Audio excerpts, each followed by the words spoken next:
but one of my colleagues will be speaking about police education later on, but you might like to reflect on that as I'm going through today.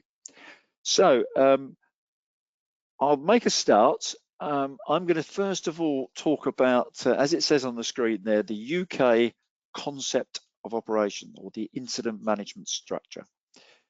This is really just a military way of saying the way we do business, our method of operating. As I explained at the beginning of this lectures, I've been to quite a few countries, been fortunate enough to go to quite a few countries around the world, and a lot of sort of English-speaking countries will use these terms on the screen in front of you, and even if they don't, I've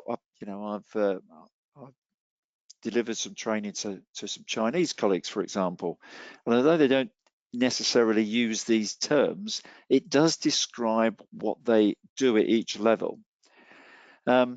So you have in front of that is the sort of standard command structure: gold, silver, and bronze, or strategic, tactical, and operational.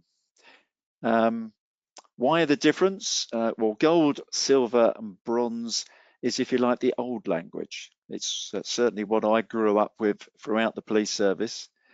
And about 5 or 6 years ago, it was decided to change to strategic, tactical, and operational. Probably describes what the role of the individuals and when they're working together, probably describes their roles better. But I always say to audiences in the UK that they are the same thing. A lot of organisations still use gold, silver, and bronze. And if they come into contact with organisations who have decided that they're going to use strategic, tactical, and operational, it is the same thing. One interesting variation on this, of course, is the military, or the UK military, would prefer us to use gold, silver, and bronze because their tactical and operational are the other way round. Although the roles are exactly the same, so a military operational commander will do what we would term a silver would do. So it has caused a few problems. So just be aware, if you're working with the military, strategic, operational, and tactical is their way of doing business. And that's about understanding each other's business. So I'm just going to talk to you about these 3 levels. I'll obviously start with strategic. If we were in a classroom doing some workshop, I would ask you what you know about them. But in order, I'm not in a classroom, but also to speed things up again, I'll avoid that. It's always interesting to start with, what does strategic mean? The English Oxford Dictionary would say high level. It is a Greek word, strategos, the general in charge of the town who had to have a plan. Those that you certainly English or British audiences will know who Blackadder is, a cunning plan. And that is, that is quite a good way of looking at high level plan. And if we look at the role of it closely,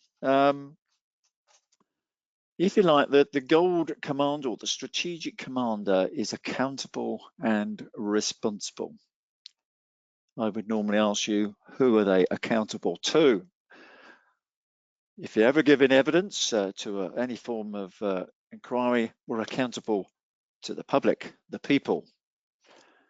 You're accountable to your staff. You're accountable for everything that goes on in response to this incident. Because that word accountable and responsible means as it sounds, and you're accountable to the law. If things go wrong, it's you that will be answering the questions. Clearly, you're accountable to your commissioner, your chief executive, whoever has put you in the position as the strategic commander. So that does weigh heavily on people's shoulders, accountable and responsible. And the less, I suppose, if you're not that confident about the role, it might explain why I'll use the American term, the long screwdriver, want to get down into the detail, because this isn't the place for that. As I've sort of indicated, their key roles: set, review, communicate the strategy. They are in overall command of the resources of their organization. Now, that's really important when I put a slide up in a minute, to remember that they are responsible and accountable for their own resources from their organization. What that means is no one else can tell that person what to do. Are expected to resource the incident, whatever type of incident it is. Clearly, we want them to think beyond the response. We want them to be thinking about recovery. I made the point on the first session that it's about the response to and recovery from whatever it is we're dealing with. Responsibility for the media or communications strategy. Now, there's not an expectation that they sit down and write this out. This is, they must sign it off. The key reason for that is it's got to meet their strategy. Clearly, most organizations, in fact, I'd encourage it, have standard lines to go out when we first hear about an incident, but they're agreed in advance. But when we look to tell the public, share information, give them some advice, that media strategy needs to follow the event or the incident strategy. That's why they have to sign them off. Really important that they understand that they're delegating the tactics to the Silver Commander or the tactical commander. But I suppose their most important role is to review the situation from a strategic perspective, and we'll be looking closely at this in the next session. But there is a slide just to sort of emphasize that. So that's the strategic level. Do remember, accountable and responsible for their own organization. And I'll talk you through the key role. So as an individual, if it's a significant incident, there is a good chance that they would come together in what we call a strategic coordinating group.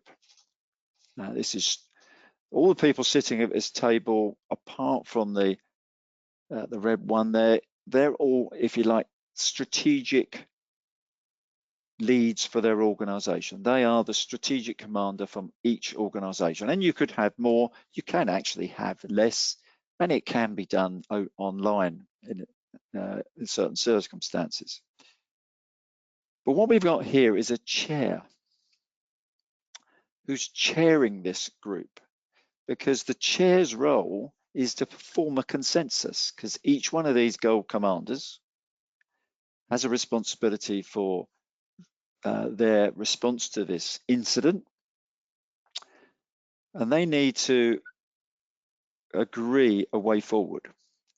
But before they do that, there is no difference. There is an expectation that they review the situation from a strategic perspective, and I'll explain what that means in a minute. As a group, they need to set the strategy, the aim and objectives, and again, we'll look at that in a moment.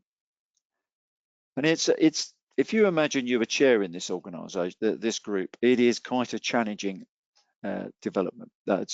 posting, quite a challenging position to find yourself in. And I suppose if you just want a bit of a reality check, whilst the gold commanders are sitting at the table, I'll guarantee to you sitting behind them in the cheap seats will be probably a staff officer and a logist. The logist keeping a note of what proceedings, and certainly the chair is likely to have a note taker recording the proceedings, quite possibly a some form of staff officer or support. He may, or she may also have an information manager who's actually going to brief people on the situation. So it's at this level quite an important process, but their key role is to do some thinking. This is what we want them to think about. And we'll look closely at this in the next session. 3 core functions for people at this level are to create and maintain shared situational awareness. And this is the understanding the wider impacts and consequences. What does it all mean? Have we got it all covered? Then determine the strategy, the plan. Can be just a set of objectives. The aim is quite straightforward. So if you're sitting at a table like that, it is definitely a multi-agency management of the incident, whatever type of incident it is, and you would give some form of location. Then really, the last bit is the sort of strategic actions, if you like, making timely and defensible decisions as a group. Remember, this is a consensus. That's really important just to reflect on that level. Normally from a UK perspective, this is, this is what we call the local level. It's across the UK. Certainly at the moment, every police force area will have a strategic coordinating group established where all the partners are sitting or perhaps online, meeting regularly to discuss their response to COVID-19. So, but if it's an incident, perhaps in a sort of what we would call a local area, perhaps flooding, forest fire, you would expect one of these to sit. The reality is these take a bit of time to get together. If it's out of hours, they probably will not be at work. They'll be on call. They'll have to travel in.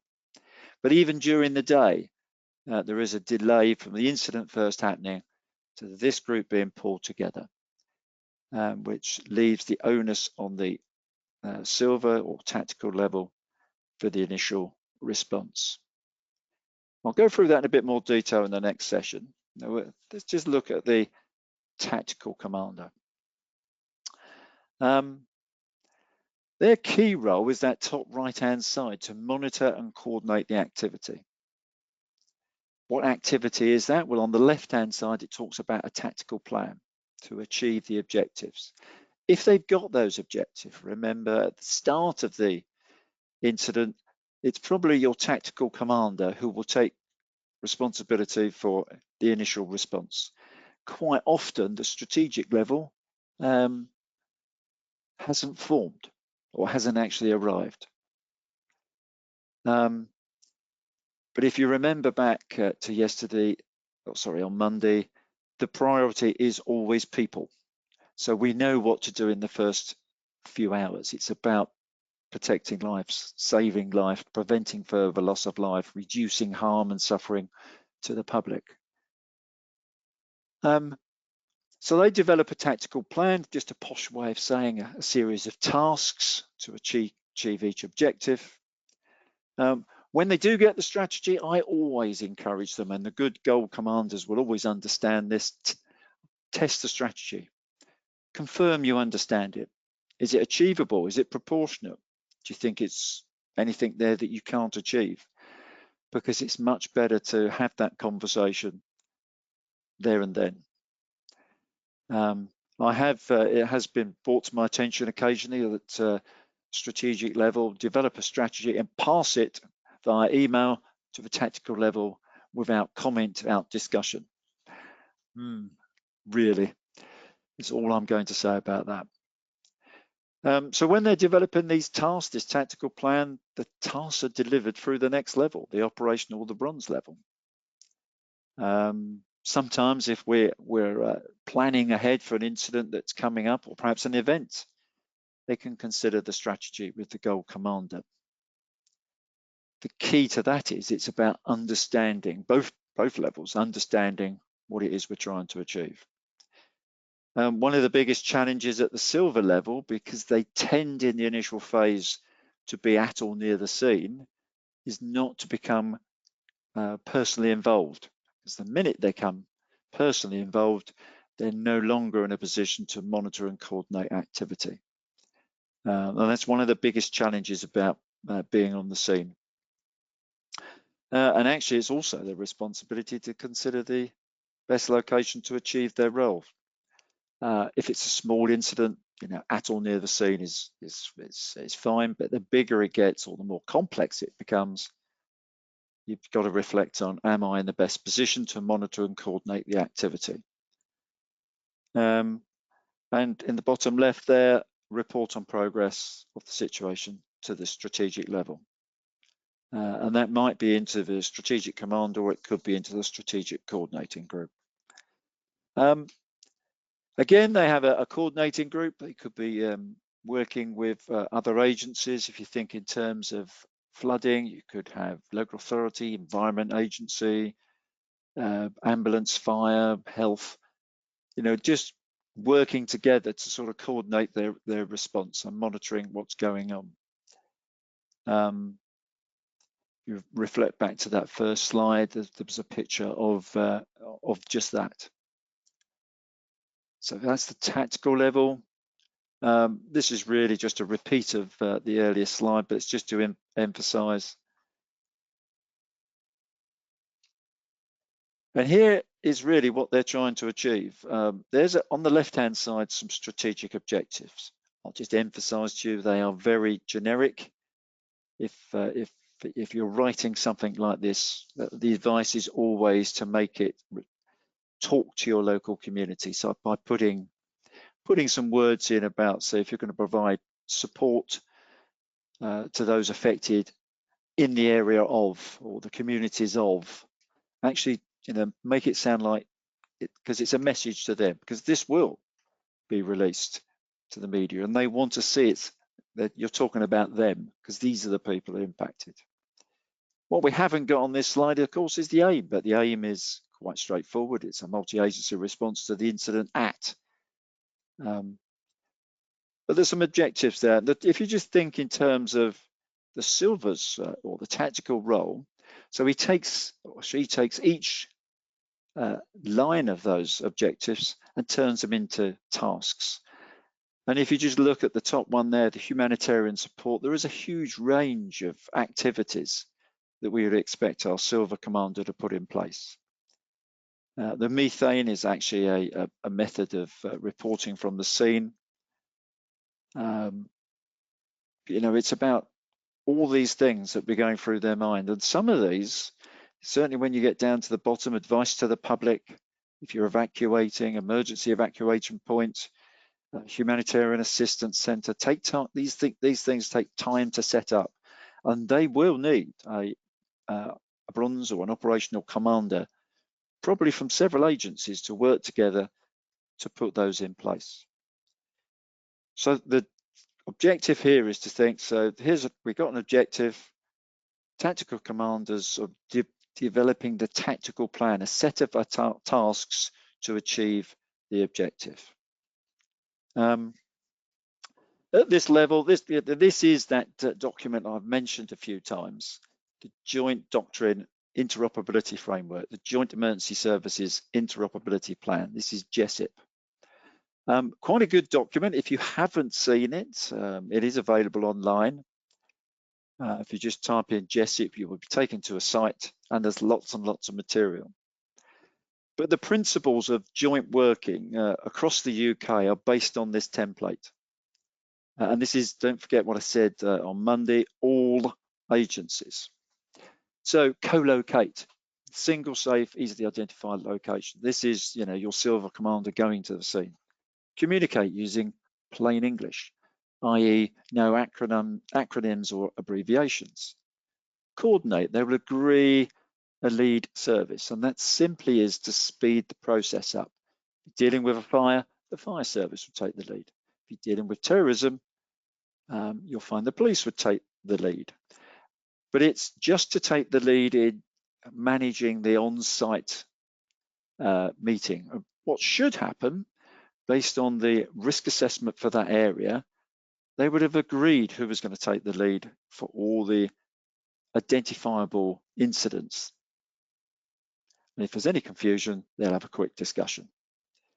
Joint understanding of the risk. This is about just looking at whatever it is we're dealing with, making sure that everyone understands what those risks are.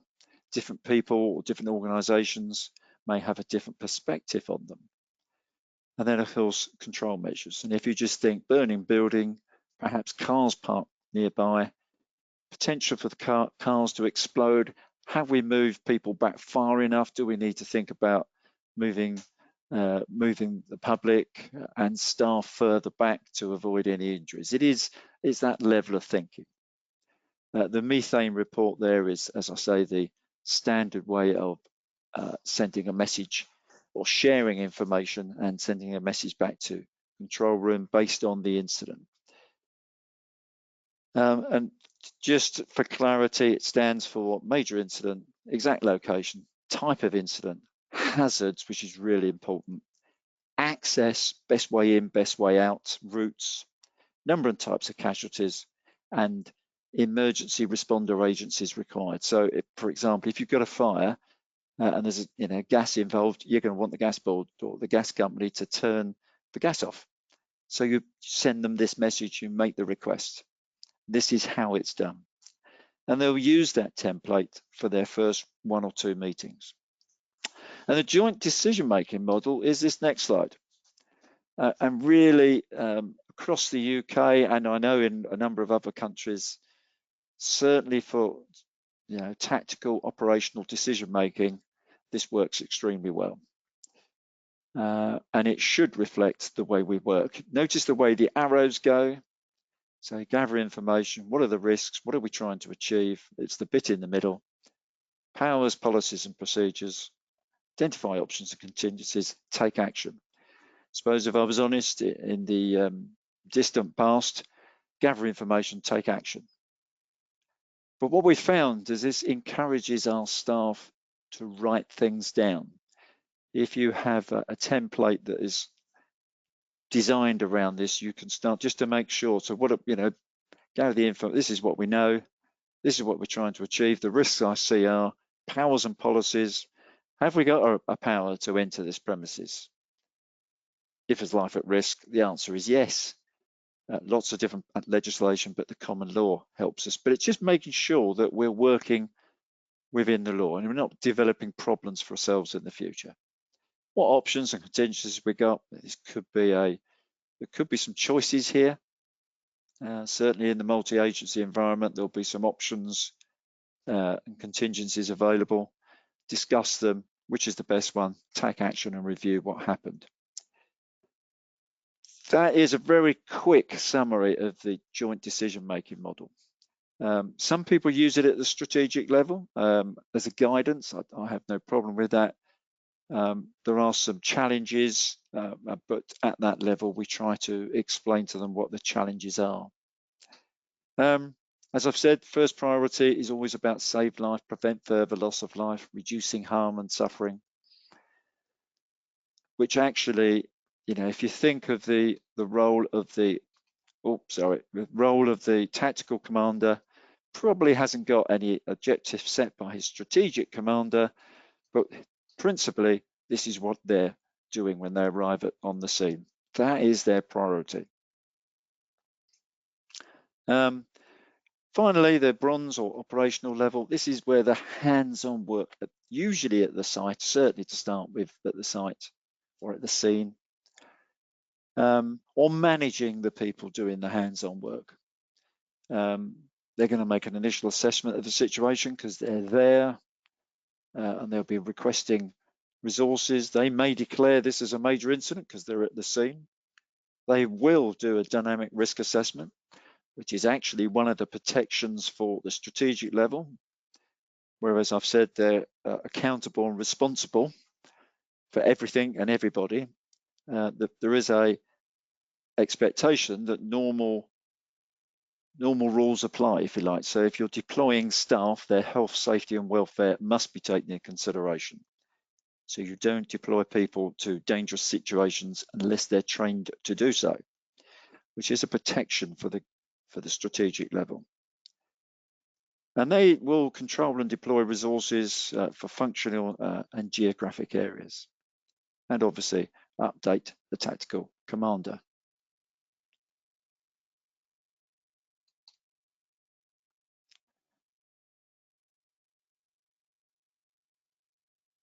So here's a, there could be any number of bronze roles, any number. And there's some examples of some of them there. I've just seen the comment about ACPO moved away from the joint decision-making model. It is exactly the same thing. You're absolutely right. But from a multi-agency perspective, it's actually what it says in the box is not what it's called, but your comment is correct. So, this picture is very much multi-agency. The expectation is that all agencies, this is not just the emergency services, this is all agencies can operate at these 3 levels, and they use this structure across the UK. I know in some countries this is just perhaps emergency services and the military, but we encourage all agencies to sort of think in these terms. A lot of corporates will also have a similar structure. They may call the strategic level their crisis management team, and the chair of that is the actual strategic commander in this type of language, but it is the same thing. As I've said, this is operated in a number of countries throughout the world in various shapes and sizes. And this is the structure we expect to see. And it's always worth just reflecting from a gold perspective, especially in the emergency services where they have generally come up through the system. The desire at the strategic level to do something is really strong. And it's at this stage you need a ball and chain really, because the strategic level is designed to do the thinking, reflecting. Have we got it all covered? What are the wider impacts? Whereas silver is going to be planning, it's going to be doing some lots of phone calls, developing that tactics, and then it'll be delivered through the bronze operational level. So that's a single structure. I will just remind you that at each gold and silver, the expectation that they can have an advisor, definitely a logist to help them record decisions and thinking, and anyone else really who they desire. Certainly at the strategic level, I would say it's lonely. So if you're operating at that level, make sure you get someone to talk to. And that could be a friend. You might want to phone a friend to discuss that when it gets difficult. But that's single agency. The next slide is very busy, but it's big stuff. And this is very much multi-agency. In fact, this reflects very much the Olympic Games in London in 2012. There's an extra layer if we start at the bottom. So every organisation has a strategic, tactical and operational structure. Every agency. But because of the scale of the operation, they had operational coordinating groups where they met really, if you think in terms of the Olympic Park, it was a meeting usually actually on the park, all the agencies coming together, discussing what the plan for the day was, any issues from the previous evening. And really, they were just pulling together, making sure they understood what was going to happen and when, so they could coordinate the action, any activity across their area. Zancuda's, as we've talked about, exactly the same at the tactical level and the strategic level. So slightly different words on the right-hand side. We've got delivery, doing it. I think that describes it quite nicely. And another useful term, solutions. How do we do it? And then the direction. It's a really powerful word. What needs to be done, or what are we trying to achieve? Now, this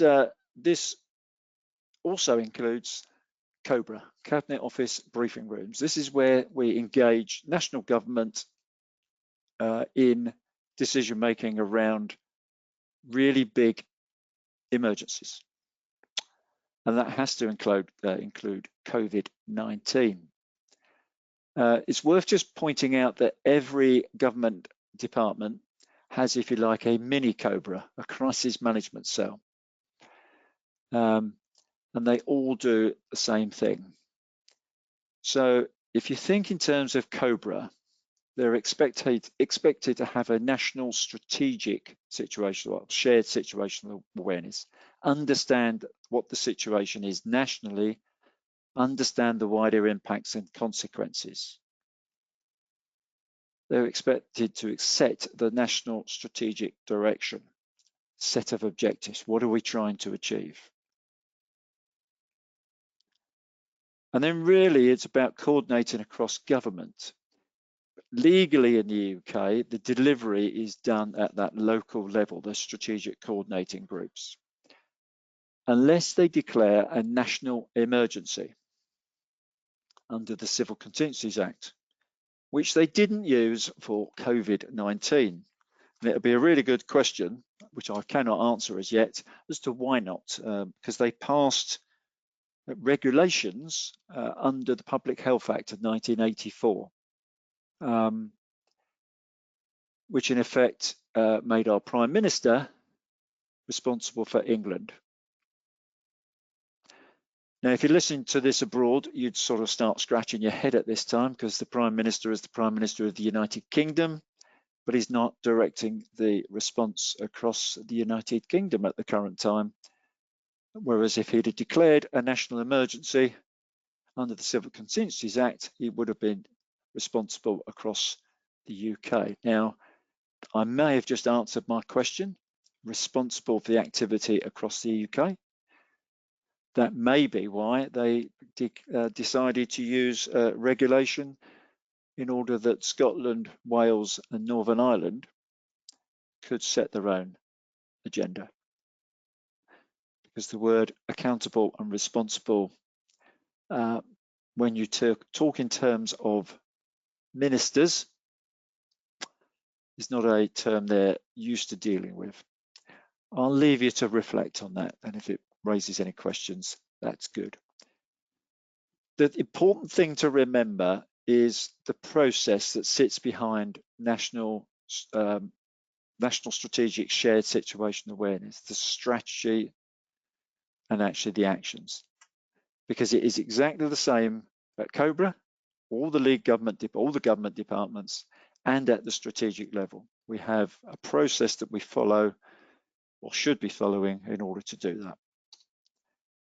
And just coming up to the last couple of slides on this on this session, it's about just going back to where we were on the final session on Monday. We looked at our risk registers and thought about our risk controls. Key part of that is our training and exercising.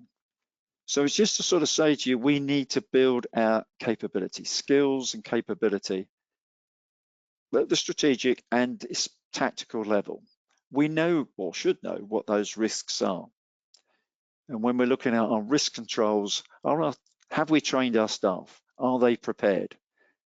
Have they exercised? This is especially important at the strategic level, because it's about coming together, knowing people, walking into the room with a bit of confidence that you know how it's going to work, who the people are, and what the processes are that sit behind it.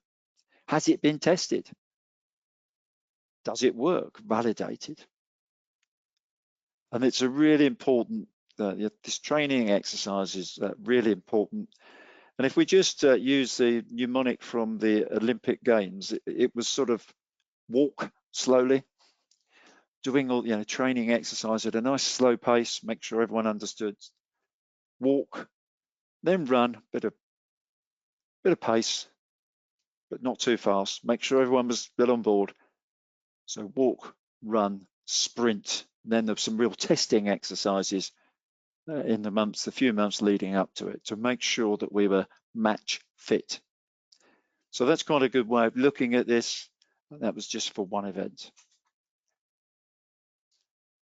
And I'm going to pause there. I've been talking for just over half an hour, a bit more than usual.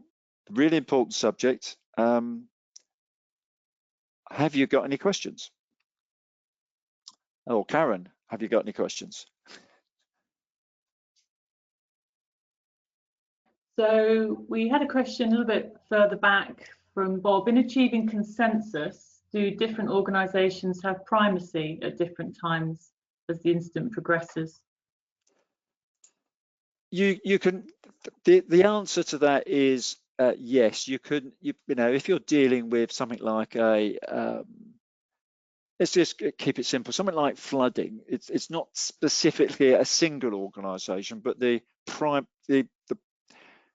primary objective is to get people safe.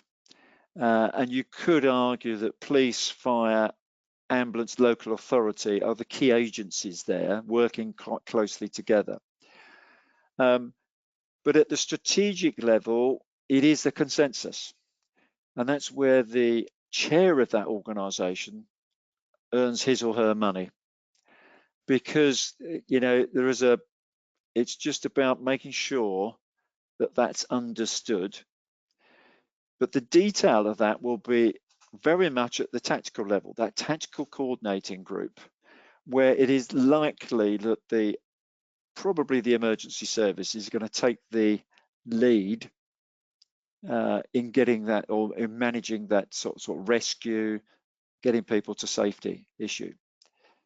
The reason I emphasize this consensus piece is organizations sometimes sit back and think they're going to be told what to do, especially at the strategic level, especially if they're not trained for it. I hope that answers your question, Bob.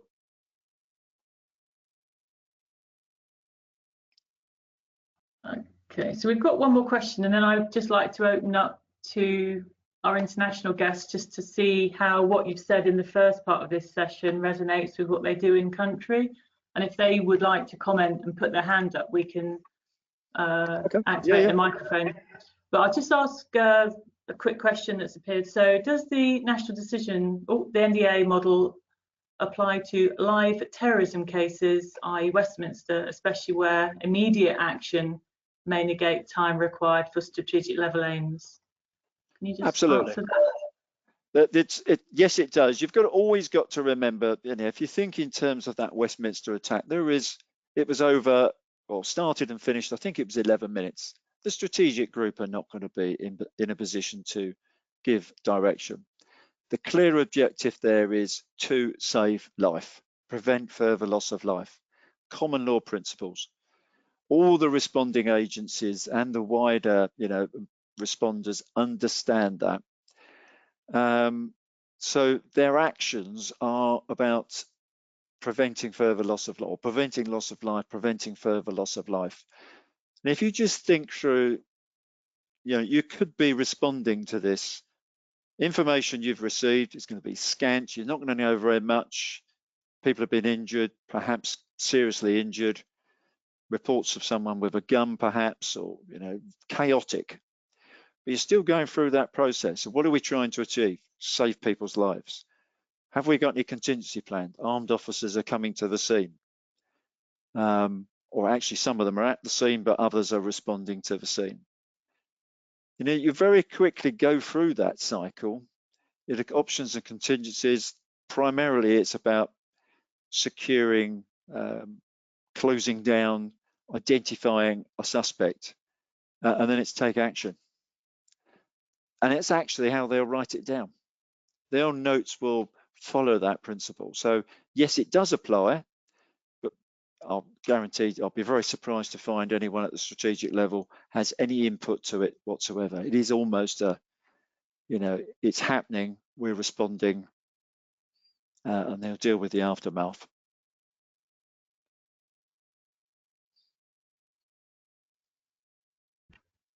Okay, would any of our international delegates like to comment on how it works for them in country at this point? If you do, just raise your hand and we can activate your microphone.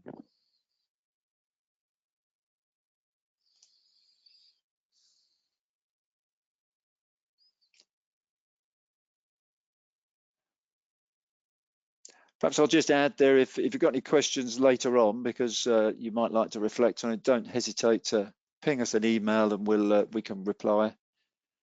As I say, I have been to a few countries in the Far East, and it is the principle of the way we work.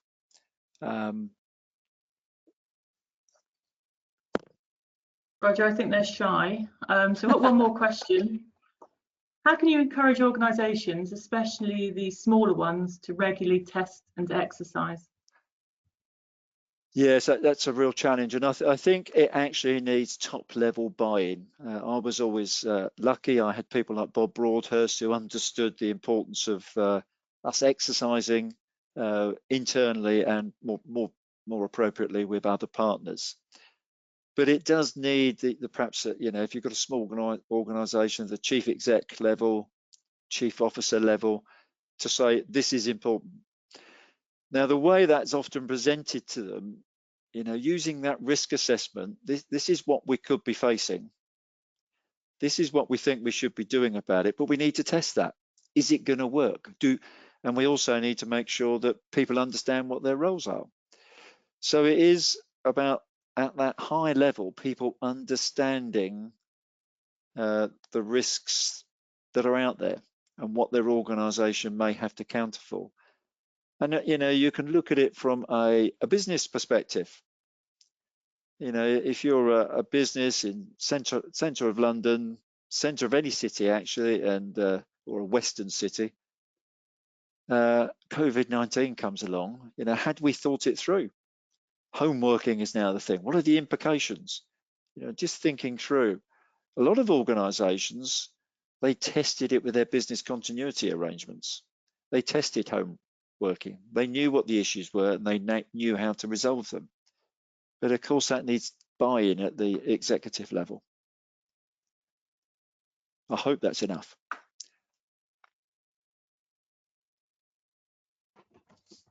Roger, I don't have any more questions unless Okay. anybody from the floor would like to make a comment at this point.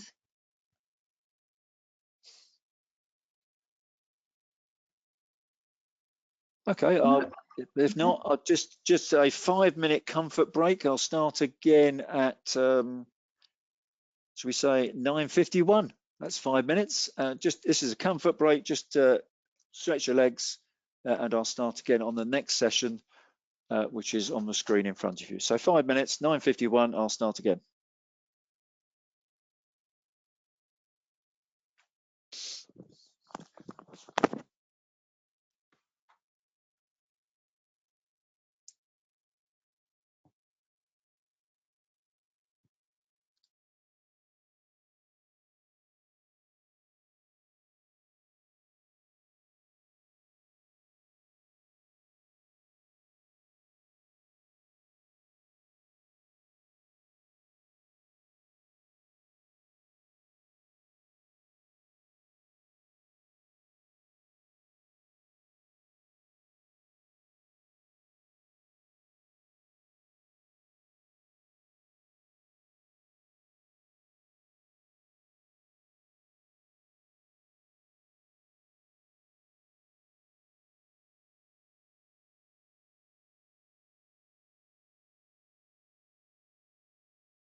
I make that time to start again, everyone.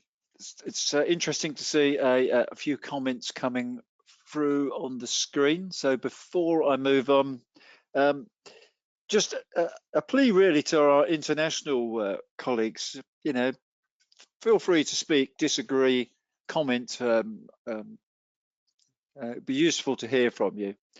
I have visited some of the countries we got delegates from, and I know you're certainly from your command perspective, you operate a very similar form. A little bit, some countries are a little bit more structured. It tends to be based on rank, not role, but that's fine. But it would be useful to hear from you. Someone also typed in about a diamond group, someone sitting above gold. The challenge there is, if you go to any or all of the literature, accountability and responsibility sits with gold. And when we go to court, it is no one on this, you know, the diamond group will fizzle away, and it is the accountability of the gold strategic level person. Because that's what it says in the documentation. There is no such thing recorded as a diamond group. Perhaps that's a crisis management team, and that would be a better description of their role. Certainly in a corporate organisation, we would have a crisis management team from key bits of the organisation. Perhaps that would be a better term for it, because then it would have some semblance. But let me just say to you, if you have a group sitting and you're the gold commander, make sure you're at the table. There is a bit of me that says if you can, take your silver commander as well. And just so you know, we've put on the materials, the GESIP joint decision, joint doctrine is there, and the national decision model is there. And also there is it says Roger Gomm LPC strategic assessment, which is what we're going to talk about there. So if you want to open that up or have it available, perhaps print a copy, you might find it useful. But I'm now going to talk to you about how we prepare people to work at the strategic level and the first three core functions. And a little bit of academic theory involved here. So if you imagine you're sitting in your office, or you could be at home, and the phone goes or someone knocks on the door, something has happened. And the person that's arrived or on the phone would tell you what's happened. It's the what bit, this is what's happened. You might want to just check what's happening now, because there is often, it happened perhaps an hour ago and they've been trying to manage it and realize it's a bit bigger than normal. So you might want to know what's happening now, i.e. it's probably got worse. And what are we doing about it? What's our response look like? But strategically, once you're happy with the first bit, the most important bit is, so what? What might the implications and wider impacts of this be? It is that level of thinking. And the process, or the tool that we encourage people to use and works quite nicely across the UK, is based on this, the strategy tool.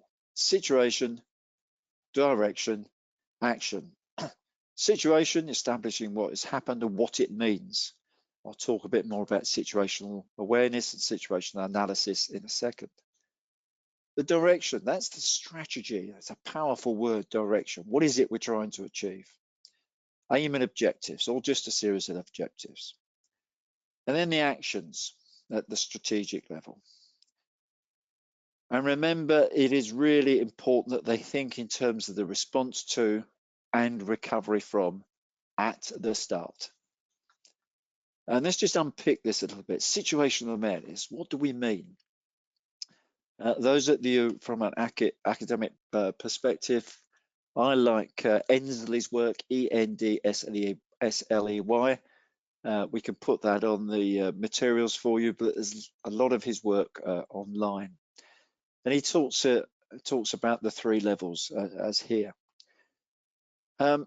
Ensley uses this definition. Situational awareness is having an accurate understanding of what is happening around you and what is likely to happen in the near future. And he talks in terms of, so the incident happens, you have a perception. You think you are sort of understand it, but we need you to comprehend. We need you to really understand what you've perceived. And that's a process, because we need you to get to a stage, or we need these people to get to a stage where they can think ahead because they understand it and they can think into the future or the near future. But one of the challenges that crisis or incident managers always face is, when do they have enough information? And I'll show you some graphs in a second. So supply, demand, and time to act. And this is around information. So the supply and demand for information is on the left-hand axis, and time along the bottom. And a useful heading, the zone of uncertainty.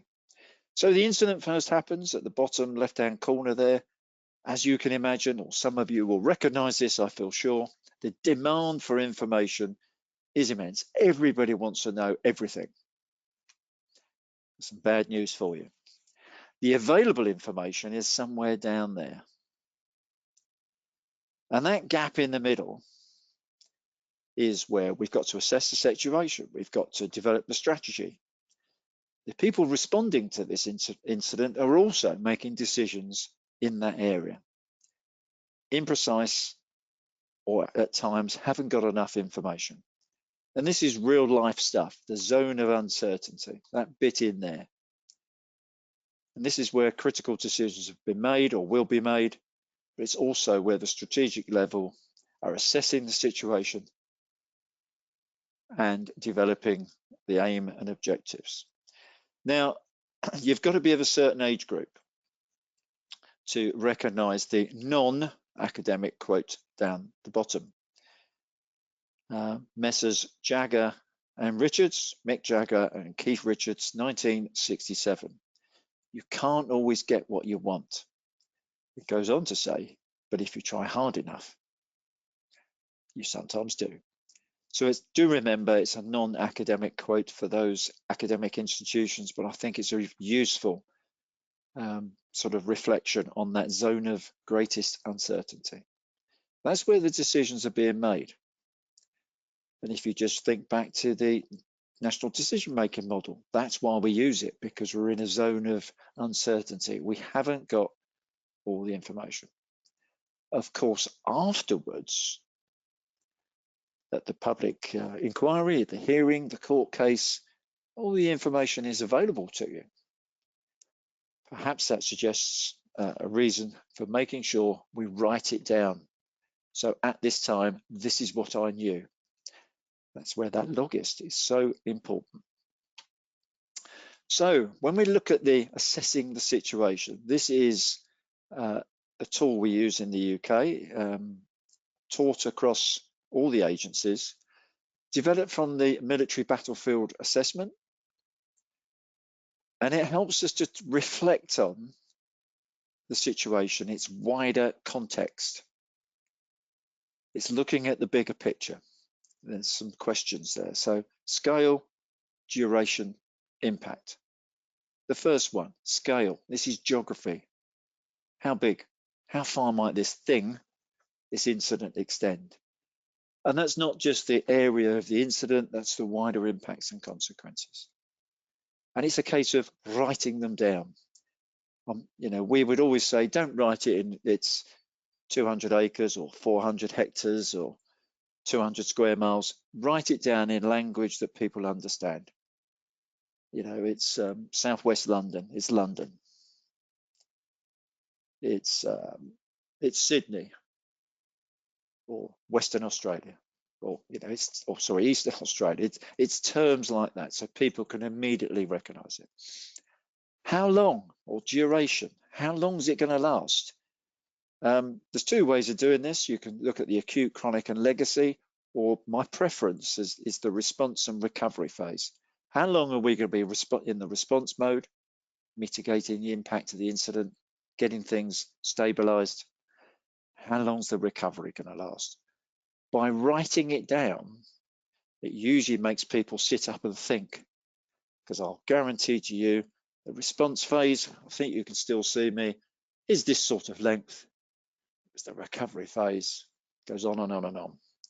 And actually getting that down on paper early on helps people reflect on the recovery, which is an area that we are trying to improve on in the UK.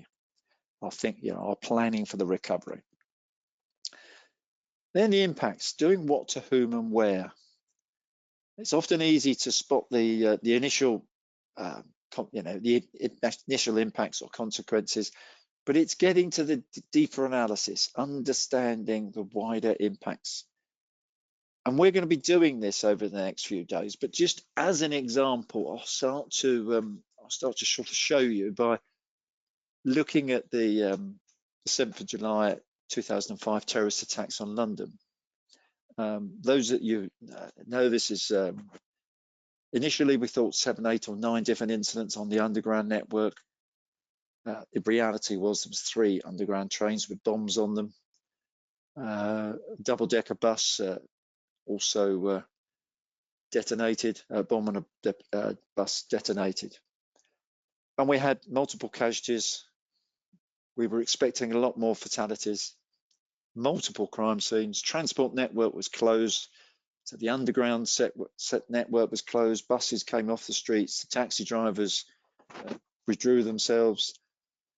The network rail, the mainline rail, started to shut down outside of London. Terminal stations didn't come into London. So the transport network's closed. So what's the scale of this incident? Scale. Well, it's clearly central London, which is where all the terrorist attacks had taken place. But if you just start thinking about the wider impacts, every London hospital was put on standby to receive casualties. Every London hospital. Some of those outside London were warned they may have to take them because they're specialist units. Resources were coming for the health service from outside of London. The transport network is shutting down, probably shut down. When Chris Allison was doing this, I was actually feeding him information saying, oh, the transport network's shutting down. And I can remember the conversation. That's 250,000 people from the underground being evacuated onto the streets of London. Just something else to consider. But that underground system serves London Heathrow Airport. If you can't get trains to and from the airport, passengers arriving and departing can't get there. Flights start to shut down. So it starts to close down the airport. A little pause there. The amount of cost to the exchequer is in the millions per half hour. I think you're starting to get the picture, the scale. It needs a bit of thinking about. So it's certainly central London, London, southeast UK. Is it the whole UK? I think in terms of some of the casualties, they're not all English, British. Some of them are from abroad. I think you probably get the picture now. Duration, how long is it going to last? How long are we going to be in response mode for? Is it 24 hours? 48 hours? Either of those would be, initially a fair assessment. But how long is the recovery phase? People have died. They're seriously injured. There's a lot of repairs to be done to the transport network. How many years? Is it 5? Is it 10? You've got to write something down. Then it's the impacts. Obviously, you've got the people, the humanitarian stuff, fatalities, casualties, evacuation, welfare, fear, long-term health. But then there's others, security, essential services, the economic impact, any environmental issues. There was some on the underground with asbestos. And it is just thinking of these wider impacts, and it starts to give you a different view of life. Because whilst everyone at the tactical and operational are focused on the incident, the strategic level are looking at the big picture. And it's, you know, it starts to open up your mind because you're following a process. You know, somewhere through this, as it's just been written on the, or typed up on the chat, we flew resources back from Scotland because we realised this was going to be resource intensive. G8 was going on in Scotland. We flew resources back. And what we encourage is an impact tree analysis. An impact tree is, if you've ever done a root cause analysis, the root cause would be on the left-hand side of this screen, and these are the impacts. You know, and you can. It's probably easier to do this on paper or several boards, because each of these areas requires, you know, loss of life. What does that mean? It's body recovery, it's storage, it's identification, it's repatriation, it's funeral arrangements. And there's a lot of, you know, each one of those requires a lot of understanding, and it's those wider impacts. It's when you get back to that second and third line, then you start to see some of the wider impacts. Then you can tell me you understand the situation. But this is just to demonstrate the process that we encourage. This is, as I say, an impact tree analysis. And it's taken 2 or 3 of them out to that third level. And I hope that sort of makes sense to you, but it is developing that thinking. We encourage people to do this individually, perhaps make some notes. But if you come together in a strategic coordinating group, the best way is to have an information team to get the initial ideas up on a board or on a screen, because when you get a group of people together, they can always add to it. And if you just think in terms of that first line, loss of life, serious injuries to the public, investigation, transport network, public confidence, security of London, those are your objectives. So by going through a process, right, what are the obvious impacts? That first line are your impacts. And guess what? They're your objectives. That's why the process is so helpful.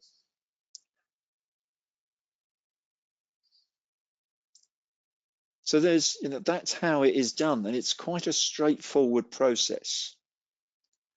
Thinking of what are the initial impacts? What are the areas? You've identified the objectives. If it's an impact, you've got to do something about it. And that's the way we teach it. You've got to sort of, for the terrorist attack, there's some things on the screen. And it doesn't really matter what the incident is. You can follow some pretty basic headings. And if they don't apply, you just put a line through them. But by having those headings there, it just makes you just think about it. So here we've got some issues around what we've got. Humanitarian, that's have we got any fatalities, casualties, long-term healthcare, welfare needs? What about the vulnerable, the groups within our communities that need additional help? That includes children, elderly, people on palliative care in our communities. Understand the wider impacts. The essential services, you know, we could develop that to critical national infrastructure. Think of all the agencies. What are the impact?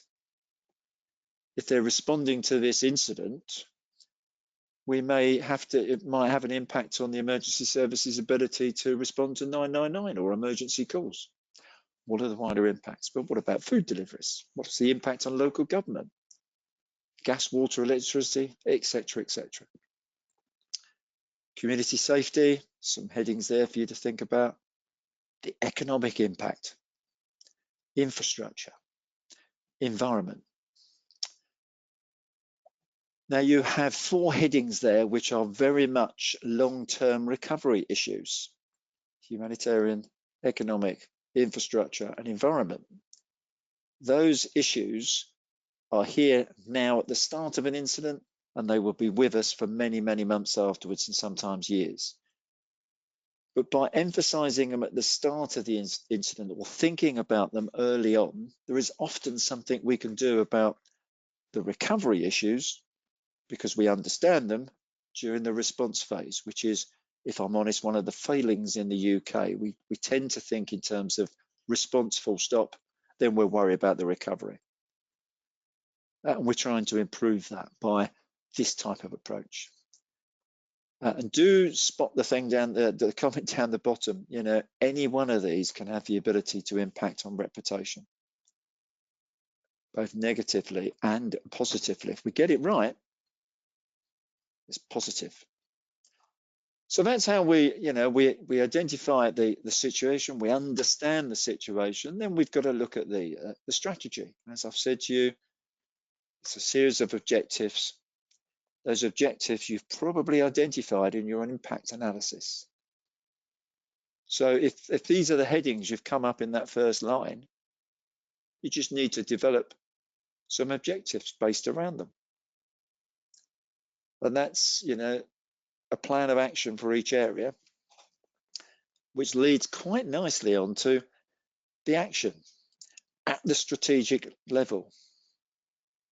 There is always, you know, what do we need to do now, or probably what do we need to find out? Because, you know, by doing your assessment of the situation, there'll be some questions.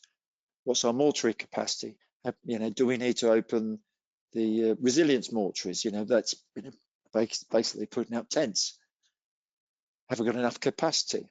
What resources do we need?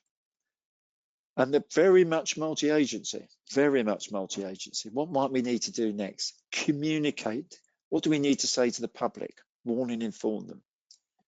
You know, from a 7th of July perspective, it was a go in, tune in, and we'll give you more advice when it becomes available.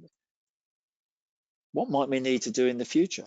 Again, from a, if you think in terms of the 7th of July terrorist attacks, it's planning in some security, not just in London, but across all transport network across the country to reassure our communities. What ifs? What if something else happens? How are we going to respond to it? And then it's about developing some contingencies and options.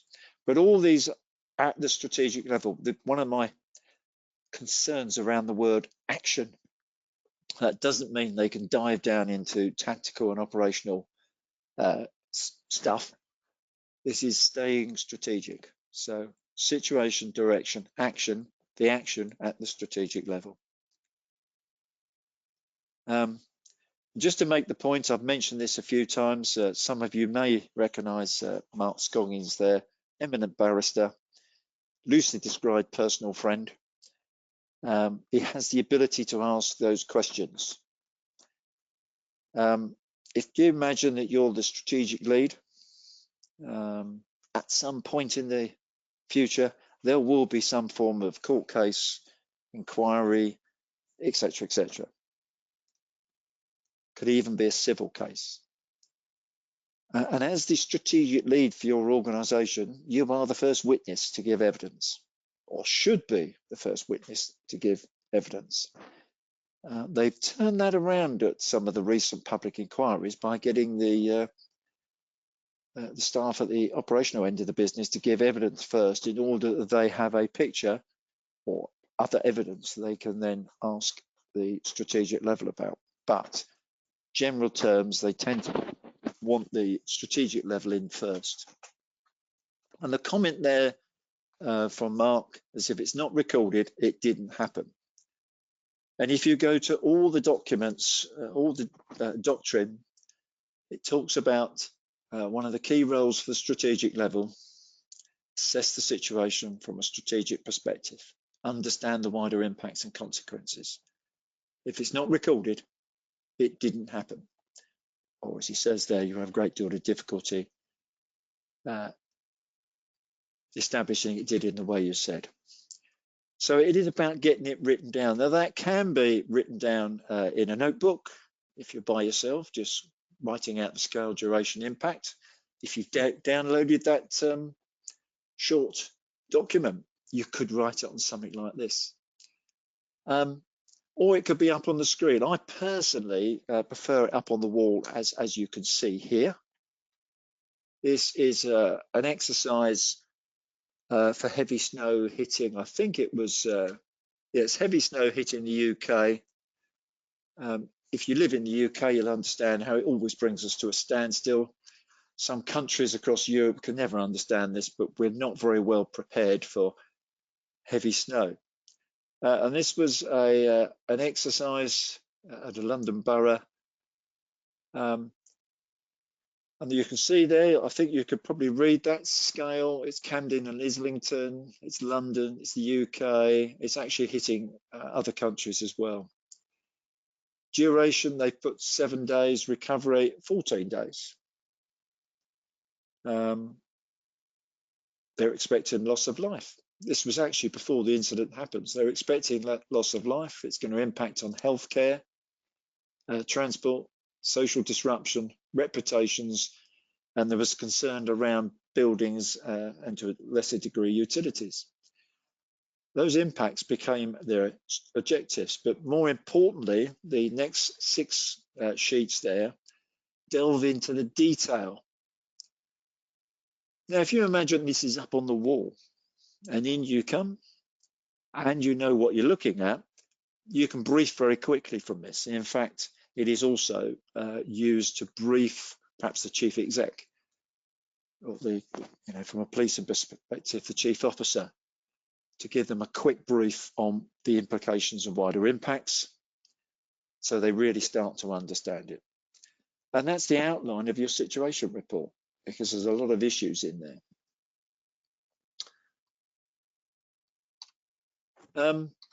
So I'm going to pause there. I hope you found that useful. I have a piece of homework for you, but I'll perhaps fall back to questions. I spotted a question a second ago about how regularly during the incident should you review the strategy and the tactical plan. Now, that's a really useful question, especially at the start of an incident. You've got that gap of information, or demand for more information than the supply of information. As you get a better understanding of the situation, you should at least review your strategy and actually write down, I am reviewing my strategy. If something has changed significantly, you should update your strategy. But as time goes on, it should really be fit for purpose. But the thing always to remember, if you hand it on to someone else, there is an expectation they will review it as well. The tactical plan, I think the tactical plan evolves as time goes on. We've dealt with the first few priorities, we're moving on to new things, and it usually throws up more tasks that need to be performed. And certainly if you update the strategy, it needs to be transmitted to the tactical level, who need to reflect on the tasks. But I think the sort of point here is that over the years, we've made writing the strategy quite difficult.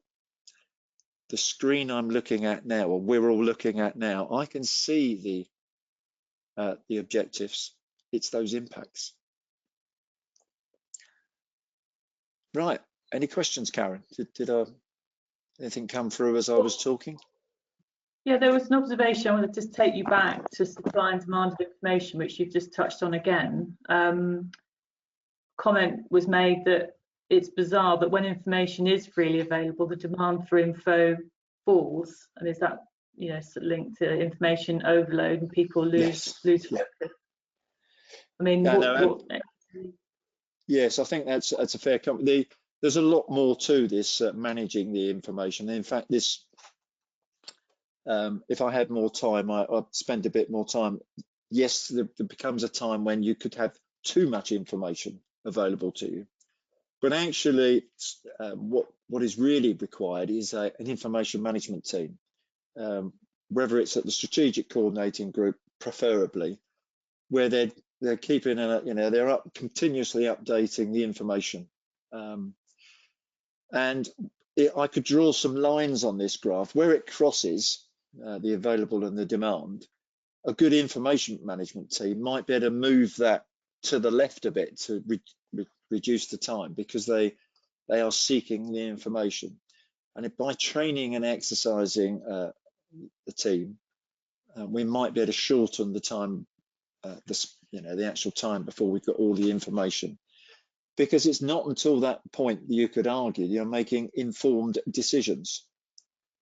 That's one of the challenges here. But yes, it's you get a lot of stuff you don't need, don't want, and actually seeing the wood through the trees, as people would say, can be really difficult. And I think actually in that zone of greatest uncertainty, it's especially early on, it's chaotic. You're going to get conflicting information.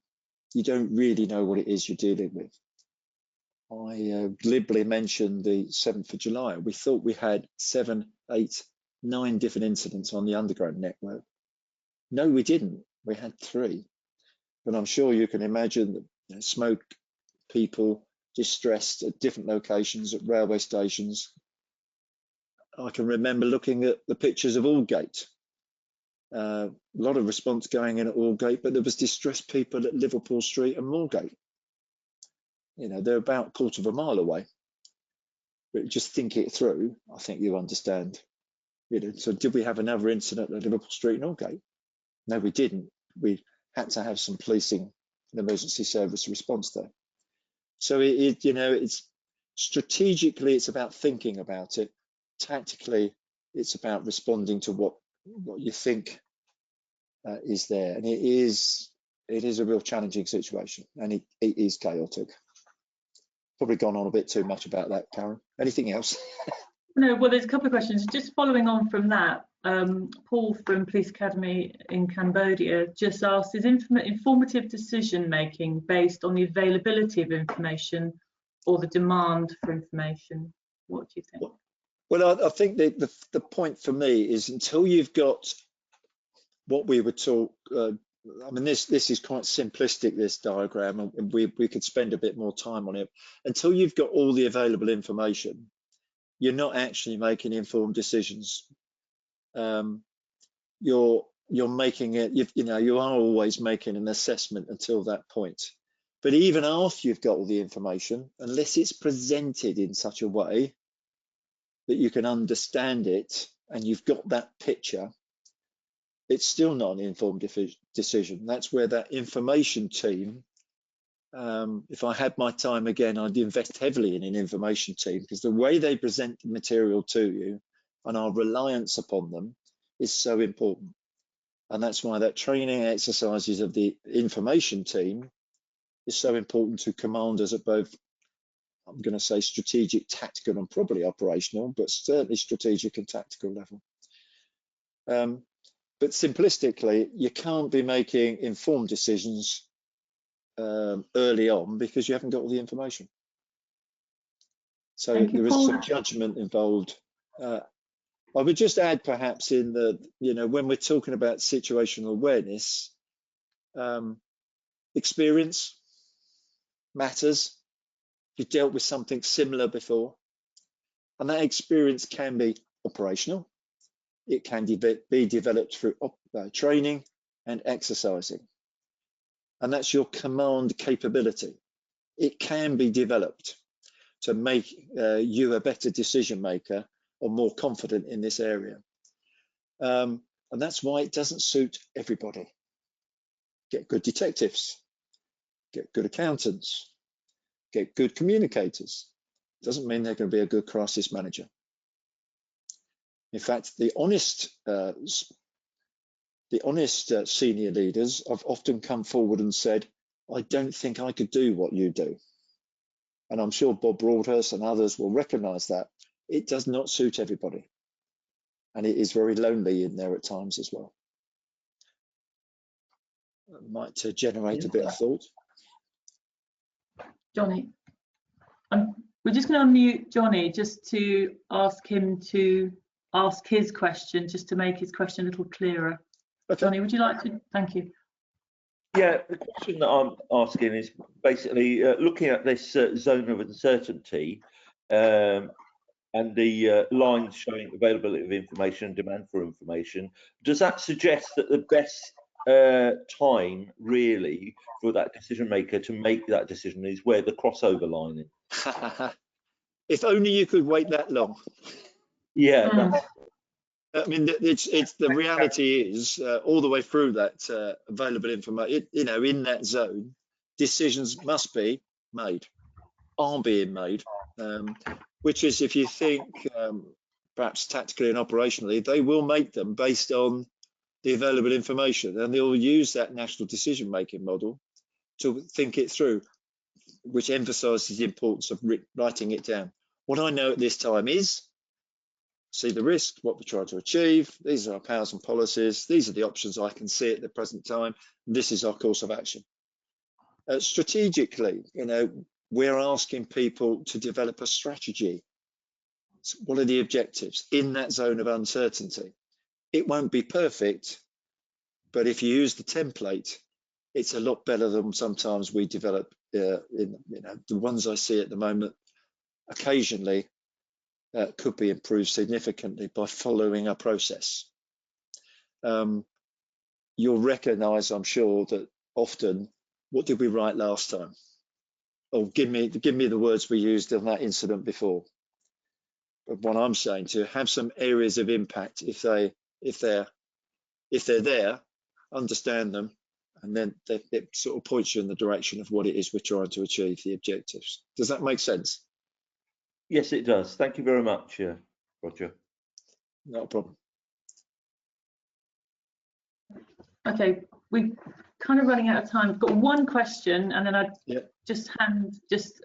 would ask Bob just to mention the comment that he's just made on the chat. It's very, very relevant. And I have got their homework to give them, Karen.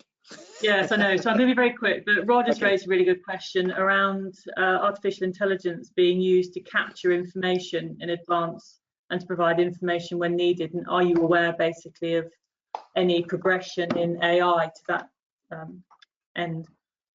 No, I think it's a really interesting area. I mean, if I reflect back to, as Bob will, to the August writing in London in 2011, we were, let's say, behind the curve significantly, and the information was out there. We just didn't know how to track it. Lots of organisations came forward in order to help us. There's lots of material being posted, you know, when we have incidents. But it's about, of course, you know, I'm just going to say policing. We want it to be evidence, don't we? Want to be sure it's it. It's, you know, we want that information to become intelligence. We want to evidence it. We don't live in that world. You know, we've got to have a way of taking what's out there and making our best estimate. And it will be imprecise. Now, artificial intelligence, as I see it, can include pictures. I think pictures paint a 1,000 words, and we can all interpret them in different ways. So that could be quite useful. I've yet to see a model that assesses it from our perspective, as well as the human mind can if we set them a task. So I'm sticking with people rather than artificial intelligence, Rod, although it has its place. And Bob had a question. We're just going to there we are. If just a comment that he can articulate.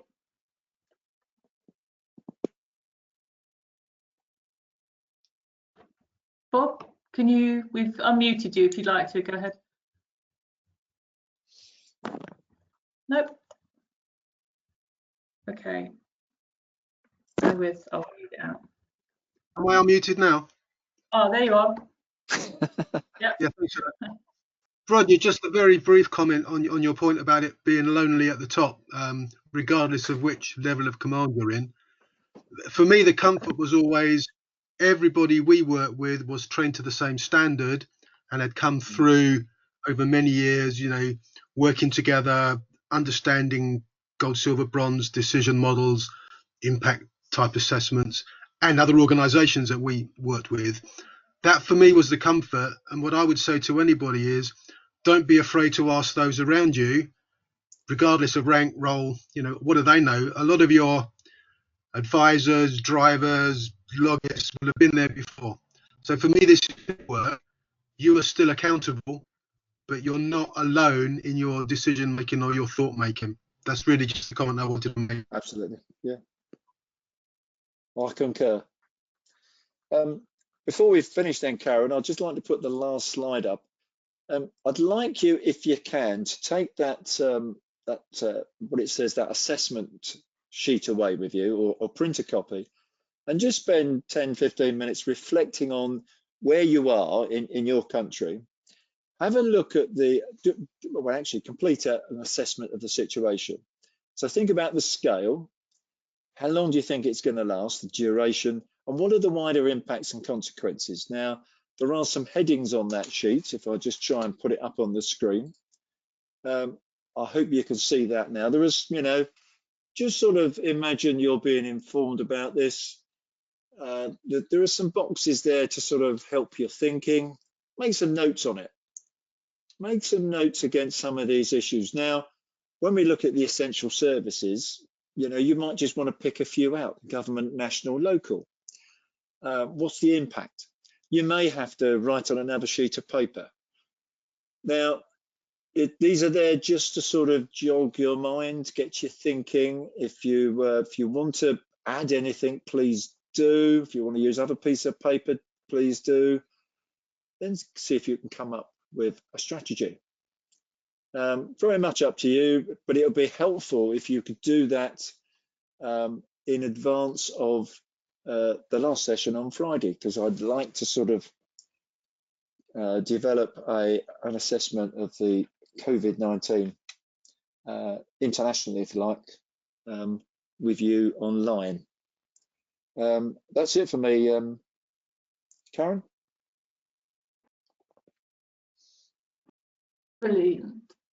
Brilliant. That's lovely. Thanks ever so much. I'm sorry, everybody, that we've overrun slightly, but such an interesting topic and some really, really good questions and comments. It would be a shame to miss anything out. So thank you very much. And if anybody's got any queries or needs any information, I've just put the email address in the chat that you can email me through. So please do. We'll be sharing the videos at the end of the week after the third session on Friday. So just remains to say thank you ever so much for joining, and hopefully you can join us again on Friday for the conclusion. So thank you ever so much, and see you then. Bye-bye. Thank you.